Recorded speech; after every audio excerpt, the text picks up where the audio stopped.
Howdy, friend. Sam Houston here, hoping you're living in high cotton. And if you're lucky enough to be in Texas, I know you're most of the way there. Now enjoy your daily dose of Texas history and Texas pride.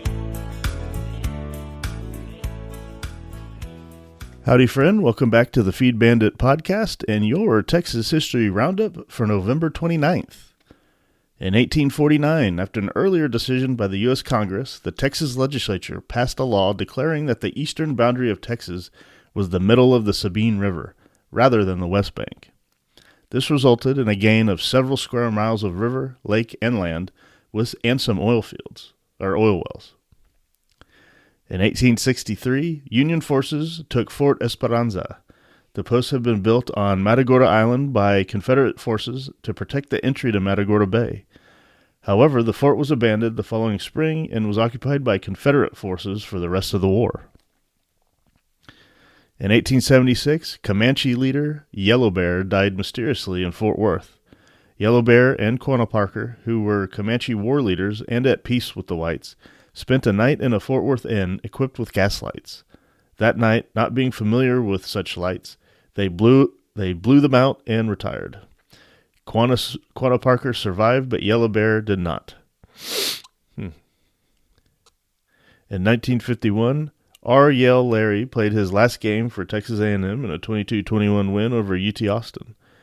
During 11 seasons with the Detroit Lions, he was an all-NFL defensive back 4 times, and his 44.29 yards career average was, as a punter, ranked 3rd in the NFL.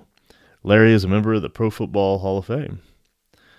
And in 1956, Eugene C. Gene Stallings played his last game for Texas A&M, a 34-21 win over UT. He also captained the 1956 unbeaten and once-tied Aggies. After 7 seasons as assistant coach at the University of Alabama, Stallings returned to Texas A&M as head coach for 7 years. His tenure was highlighted in 1967 by the Aggies beating Paul Bear Bryant's Crimson Tide in the Cotton Bowl. After coaching professional teams, he returned as Alabama's coach in 1990, and in 1992 the Crimson Tide became national champions. He's in the Texas Sports Hall of Fame.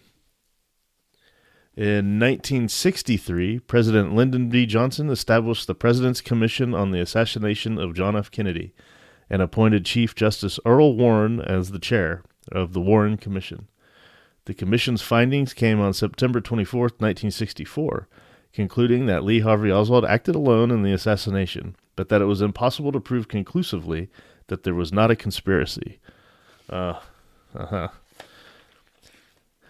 1976, Abe Lemons coached his first basketball game for UT in a 71-42 win over UT Arlington.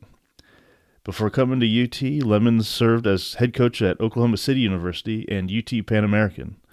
In his career at UT Austin, he posted a 163 record and led his teams to Southwest Conference titles in 78 and 79.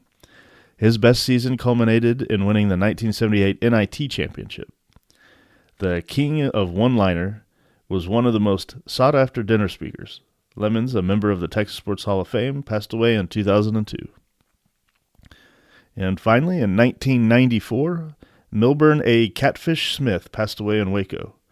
After World War II, Smith coached both football and basketball at Mount Vernon High School, where his football teams went 65-1 and won 6 consecutive district titles, while his basketball teams had a 163-17 record. He later served 3 years as head football coach at East Texas State University, during which the team had a 29-game winning streak. In 1958, he was named College Coach of the Year by the Texas Sports Writers Association. Smith is an inductee of the Texas Sports Hall of Fame. And that, my friend, was your Texas History Roundup for November 29th. Thanks so much for listening, and remember, Texas first.